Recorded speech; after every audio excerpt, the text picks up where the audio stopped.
एक बार फिर से आपका स्वागत है हमारे YouTube channel education for all में। एजुकेशन फॉर ऑल में आपका स्वागत है। आज फिर हम CUET स्पेशल और जितने भी अपकमिंग एग्ज़ाम्स हैं उससे रिलेटेड स्टैटिक जी के क्वेश्चंस के साथ यहाँ पे हाजिर हूँ। तो आज का पहला सवाल है, वाई आई एम एथिस्ट जो पुस्तक है उसके लेखक कौन है। यहाँ आपके 4 ऑप्शन दिए हुए हैं। पहला है भगत सिंह, दूसरा है BR अम्बेडकर, इनकी अभी हाल ही में इनका जन्म दिवस मनाया गया, और राजा राम मोहन राय, और चौथा है ज्योतिबा फुले। तो देखिए इसका जो सही आंसर है वो है भगत सिंह। तो भगत सिंह ने एक पुस्तक लिखी थी वाई आई एम एथिस्ट, और इन्होंने ये पुस्तक 1930 ईस्वी में जब ये लाहौर जेल में थे, लाहौर जेल में बंद थे, उसी दौरान इन्होंने लिखा था।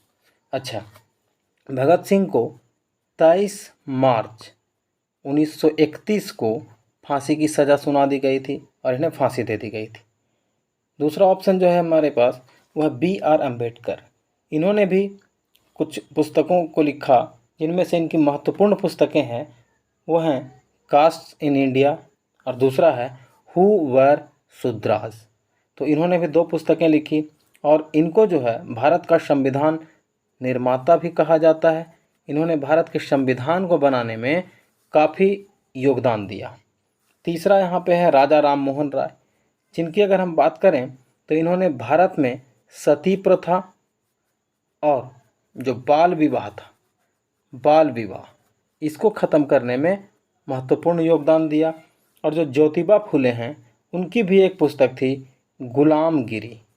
क्या नाम है? गुलामगिरी। ठीक है, तो हमारा जो सही ऑप्शन है वो है भगत सिंह। इन्होंने वाई आई एम एथिस्ट पुस्तक को लिखा है। आज का अगला प्रश्न है, कई देशों में अंतर्राष्ट्रीय गणित दिवस को किस रूप में मनाया जाता है। यानी कि जो इंटरनेशनल मैथमेटिक्स डे है उसको किस रूप में मनाया जाता है। देखिए, आज अगर हम वास्तविक जीवन की बात करें तो बिना गणित के हम एक भी कदम नहीं चल सकते। पूरे जीवन में गणित का बहुत ज़्यादा महत्व है। तो कहता है कि जो अंतर्राष्ट्रीय गणित दिवस है उसको दुनिया में और किस दिन या किस दिवस के रूप में मनाया जाता है। तो देखिए यहाँ पे जो आपके 4 ऑप्शन है, अल्फा दिवस, बीटा दिवस, थीटा दिवस और पाई दिवस, पाई दिवस।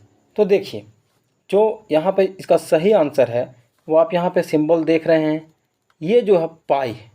तो अंतर्राष्ट्रीय गणित दिवस को पाई दिवस के रूप में भी मनाते हैं। और पाई का जो वैल्यू होता है वो जनरली कितना होता है, या तो 22/7, या इसी को हम लोग 3.14 लिखते हैं। तो अंतर्राष्ट्रीय गणित दिवस जो है वो पाई दिवस के रूप में भी मनाया जाता है। देखिए थीटा, इसका साइन कैसे होता है, ये 0 लिख करके इस तरह से। ये जनरली जब हम लोग ट्रिगोनोमेट्री पढ़ते हैं, त्रिकोणमिति, तो उसमें एंगल दिखाने के लिए करते हैं। अल्फ़ा, अल्फ़ा का साइन कैसा होता है, इस तरह से। और बीटा जो है सो जनरली इस तरह से हम लोग लिखते हैं। ठीक है, तो इसका सही आंसर क्या है, पाई दिवस। अगला सवाल है, किस वैज्ञानिक ने टीकाकरण का पहली बार आविष्कार किया था। देखिए यहाँ 4 ऑप्शन है, Robert Hooke, Louis Pasteur, Alexander Fleming और एडवर्ड जेनर। तो रॉबर्ट हुक जो हैं इन्होंने सबसे पहले सूक्ष्म जीव के बारे में सोचा था, इन्होंने कल्पना किया था। और रॉबर्ट हुक को हम लोग किस लिए जानते हैं, तो 1665 ईस्वी में इन्होंने जो है वो कोशिका की खोज की थी। कोशिका मतलब सेल की खोज की थी। अब लुई पास्चर की बात करें तो इन्होंने रेबीज, जो जनरली कुत्ते के काटने से जो बीमारी फैलता है, तो इस रेबीज के टीके की खोज की थी।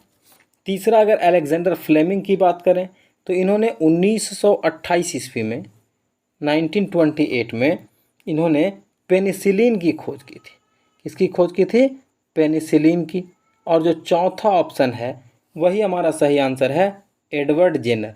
इन्होंने जो है 1796 ईस्वी में, कब, 1796 ईस्वी में चेचक के टीके की खोज की थी।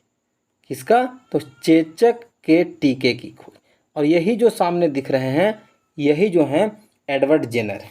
ठीक है, तो इसका सही आंसर क्या हो गया, option number D, Edward Jenner.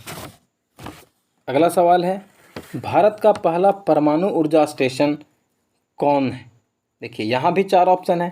Kaiga जो कि कर्नाटका में है, नैरोरा जो कि उत्तर प्रदेश में है, तारापुर जो कि महाराष्ट्र में है, और चौथा जो ऑप्शन है वो है कुडनकुलम जो तमिलनाडु में है।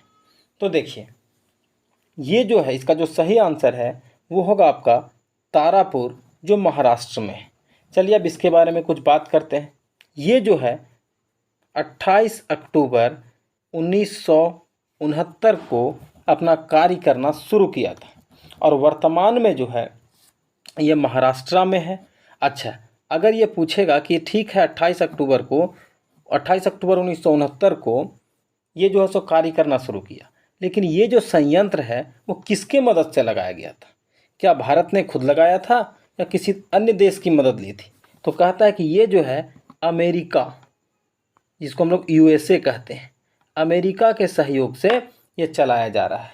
ठीक है, तो आज का इसका जो सही आंसर है वो है तारापुर महाराष्ट्र। यह भारत का पहला परमाणु ऊर्जा स्टेशन है।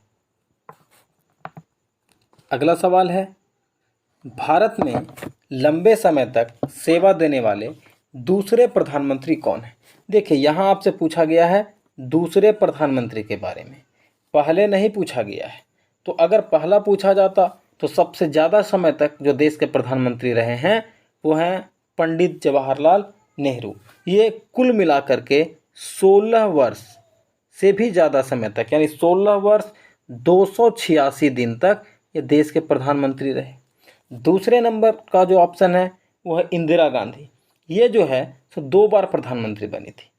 पहली बार बनी, उसके बाद बीच में आपको पता है कि 1975 में इमरजेंसी लग गया था देश में, तो फिर से जो है 1980 में जब चुनाव हुआ तो ये 1980 में भी जीती थी चुनाव। तो 2 बार 1966 से 77 तक और फिर 1980 से 84 तक। कुल मिलाकर अगर हम बात करें तो ये 5829 दिन तक देश की प्रधानमंत्री रहे। तीसरा ऑप्शन है अटल बिहारी वाजपेयी। ये जो हैं 3 बार देश के प्रधानमंत्री बने, लेकिन पहली बार जब ये बने थे तो सिर्फ और सिर्फ 13 दिन के लिए, दूसरी बार जब बने तो 13 माह के लिए, और जब तीसरी बार बने थे तो इन्होंने 5 साल का कार्यकाल पूरा किया था। और ये पहले गैर कांग्रेसी प्रधानमंत्री थे जिन्होंने अपना 5 साल का कार्यकाल पूरा किया। और जो चौथा ऑप्शन है वो है राजीव गांधी। तो ये भी जो हैं सो हमारे देश के पूर्व प्रधानमंत्री थे और ये 1984 से लेकर के 1991 तक, 1984 से 1991 तक देश के प्रधानमंत्री रहे थे। तो हमसे पूछा गया है सबसे लंबे समय तक सेवा देने वाले दूसरे प्रधानमंत्री, तो दूसरे में कौन आ गई? इंदिरा गांधी। इनको आयरन लेडी भी कहा जाता था। ठीक है, तो सही आंसर है इंदिरा गांधी। ये जो सामने देख रहे हैं यही हमारे देश की पूर्व प्रधानमंत्री और पहली महिला प्रधानमंत्री इंदिरा गांधी की तस्वीर है। भारत के पहले CAG यानी कि नियंत्रक और महालेखा परीक्षक कौन थे? देखिए यहाँ पे ध्यान रखिएगा, ये पहले पूछा गया है। तो अभी वर्तमान समय में GC मुर्मू हैं, यानी गिरीश चंद्र मुर्मू हैं। दूसरा ऑप्शन जो है HJ कानिया। अब अगर इनकी बात करें तो ये हमारे देश के पहले CJI यानी चीफ जस्टिस ऑफ इंडिया रहे हैं। ठीक है, तीसरा अगर ऑप्शन है B नरहरि राव, तो यही जो है इसका सही आंसर है, क्योंकि B नरहरि राव जो हैं देश के पहले CAG होने का गौरव इन्हें प्राप्त है। और जो चौथा ऑप्शन है वो है सुकुमार सेन। तो आप जानते हैं कि सुकुमार सेन हमारे देश के पहले मुख्य चुनाव आयुक्त रहे हैं, पहले मुख्य चुनाव आयुक्त रहे हैं। ठीक है, तो हमारा सही आंसर क्या होगा कि पहले CAG कौन है? तो वो B नरहरि राव, जिनकी फ़ोटो आप यहाँ पे देख रहे हैं। 7वां प्रश्न है, अंडमान और निकोबार द्वीप समूह की न्यायिक राजधानी कहाँ है? न्यायिक राजधानी कहने का मतलब देखिए, जितने भी स्टेट्स होते हैं, जितने भी राज्य हैं, सबका अपना अपना हाई कोर्ट होता है। लेकिन क्या है कि कुछ राज्य ऐसे भी हैं जिनका अपना हाई कोर्ट नहीं है। उन किन्हीं दो राज्यों का मिला करके भी एक हाईकोर्ट हो सकता है। लेकिन यहाँ पे पूछा है अंडमान और निकोबार द्वीप समूह की न्यायिक राजधानी कहाँ है, यानी इसका हाईकोर्ट कहाँ पे है। तो देखिए यहाँ 4 ऑप्शन है, गुवाहाटी, पोर्ट ब्लेयर, कोलकाता और चेन्नई। देखिए गुवाहाटी ये असम में है, पोर्ट ब्लेयर की बात करें तो इसकी ये राजधानी है। अच्छा, कोलकाता की बात करें और चेन्नई की, तो चेन्नई भी इसका सही आंसर नहीं है, तो इसका जो सही आंसर है वो है कोलकाता। अच्छा चलिए इनके बारे में थोड़ा और जानते हैं कि अंडमान निकोबार जो है ये हमारे देश का पहला केंद्र शासित प्रदेश था। देखिए केंद्र शासित प्रदेश तो भारत में एक से ज़्यादा हैं, लेकिन अगर पहले केंद्र शासित प्रदेश की बात करें, जैसे दिल्ली भी है, पुडुचेरी भी है, लेकिन पहला केंद्र शासित प्रदेश अंडमान और निकोबार द्वीप समूह है। और वर्तमान समय में यहाँ के जो गवर्नर हैं वो कौन है? देवेंद्र कुमार जोशी। कौन है? देवेंद्र कुमार जोशी। ठीक है, तो हमारा सही आंसर क्या हुआ? अंडमान और निकोबार द्वीप समूह की न्यायिक राजधानी कोलकाता में। अगला सवाल है, कुंभ मेले को यूनेस्को ने किस वर्ष अमूर्त सांस्कृतिक विरासत की सूची में शामिल किया? देखिए कुंभ मेला को जो है ये 2017 में यूनेस्को ने अमूर्त सांस्कृतिक विरासत के रूप में शामिल किया है। अच्छा, अगर पूछा जाए कि ये कुंभ मेला जो है ये कब होता है, कब लगता है, तो कहता है कि ये मकर संक्रांति के समय ये शुरू होता है और ये प्रत्येक 12 साल में एक जगह लगता है। देखिए एक जगह हम क्यों बोल रहे हैं 12 साल में, क्योंकि ये 4 जगहों पे लगता है और हर तीसरे साल जो है एक एक जगह पे होता है। जैसे ये 4 जगह पे कहाँ कहाँ लगता है, एक है नासिक, दूसरा है उज्जैन, तीसरा है आपका प्रयागराज और चौथा जो है वो आपका हरिद्वार। तो ये चारों जगह पे 3-3 साल में लगते हैं, तो जब 12 साल होता है तो फिर रिपीट हो जाता है।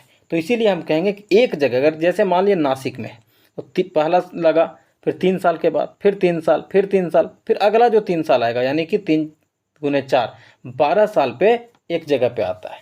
तो 2017 में इसको जो है सो यूनेस्को ने सांस्कृतिक विरासत के रूप में शामिल किया और ये कुंभ मेला जो है प्रत्येक 12 साल में एक बार एक जगह लगता है।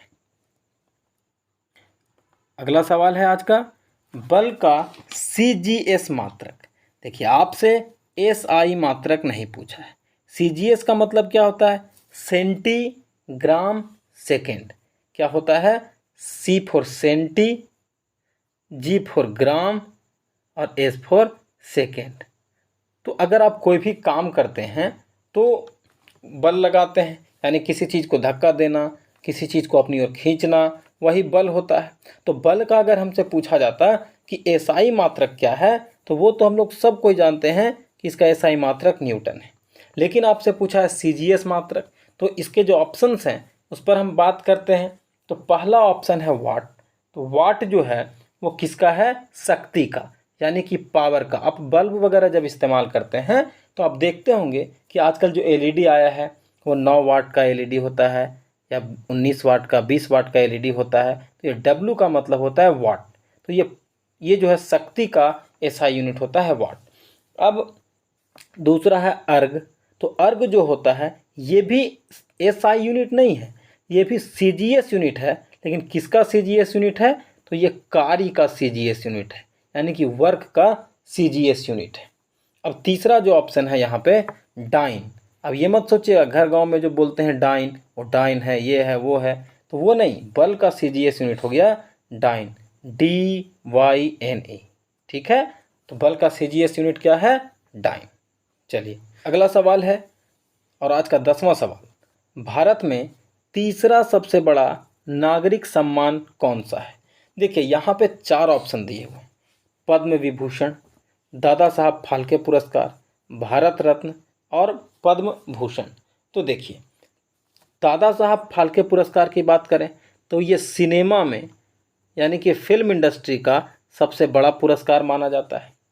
भारत रत्न देश का पहले नंबर का सर्वोच्च पुरस्कार है।